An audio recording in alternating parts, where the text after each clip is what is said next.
أتى رمضان مزرعة العباد لتطهير القلوب من الفساد. بسم الله الرحمن الرحيم.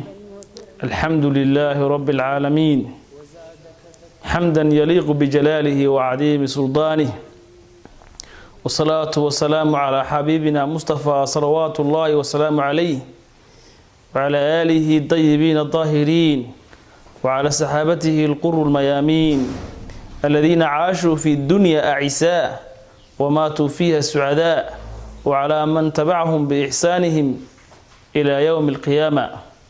أما بعد، كيف نودع شهر رمضان؟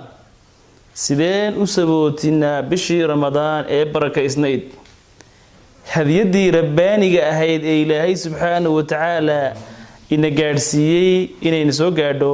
sideen u sabootinaa bishii barakaysnayd ee ilaahay subxaanahu wa tacaala inoo siiyey fursad inaan gaadhno? waxaa bisha ramadaan guulaystay oo guul, falaax iyo faws iyo farxad iyo waxay u sugnaatay qofkii bishii ramadaan ka faa'iidaystay. sidoo kale waxaa khasaaray, hoogay, farxad aan lahayn qofkii bishii ramadaan ay soo gashay ee aan ka faa'iidaysan muddada oo dhanba iskaga jiray, qaflad iskaga jiray ama mooganaan iskaga jiray. kaasina ayaa hoogay. bisha ramadaan waxaan ku sabootaynaa inaan ilaahay barino inuu ilaahay subxaanahu wa tacaala naga aqbalo acmaashii aan soo qabanay bisha ramadaan.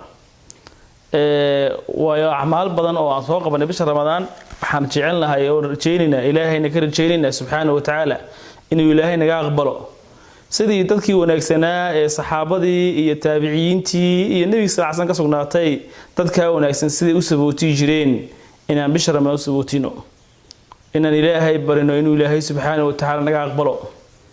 6 bilood bay beri jireen inuu ilaahay subxaanahu wa tacaala ka aqbalo acmaashii bishii ramadaan. 6 bilood oo kalena way ilaahay inuu gaadhsiiyo ayay beri jireen. ramadaan markay dhammaato inaan ilaahay barino inuu ilaahay subxaanahu wa tacaala naga aqbalo. ilaahow naga aqbal acmaashaan soo qabanay, salaadeenii, qiyaamkeenii, sakadii aan bixinay, sadaqadii, quraan akhriskii, adkaartii iyo waxyaalihii acmaalaan qabanay bisha ramadaan. inuu ilaahay naga aqbalo inaan ku ducaysano ayaan bisha ramadaan ku sabootiyeynaa. waxaan ku sabootiyeynaa bisha ramadaan inaan sanadka oo dhan 11 bilood ee ka dambeeya aan tarbiyadii aan ka qaadanay bisha ramadaan ay noo noqoto waxa weeyaan mid madrasad aan ka baranay cashiro oo bilaha ka dambeeyna aan sii wadno. waxa la dhahaa sanadka oo dhan ma ka dhigan kartaa ramadaan, sanadka oo dhan ramadaan aan ka dhigano oo aynu ka soono hadalka xun, aynu ka soono waxa weeyaan ereyada aan sax ahayn, xumaha, macsiyada iyo wax kasta oo keenaya dariiqa khaldan nagu riixaya.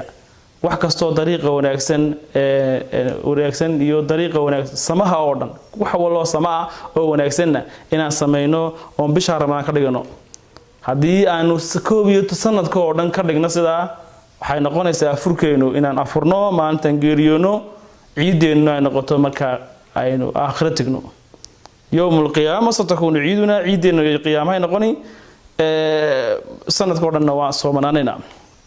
sidaa awgeed waxaan kaloon ku sabooteynaa joogtaynta acmaashii oo aan sii joogteyno, sida salaadii jamaca, sadaqadii, qiraa'atu qur-aankan akhriyeynay iyo adkaartii iyo waxyaalihii acmaal wanaagsanaa ee la sameynayay bisha ramadaan.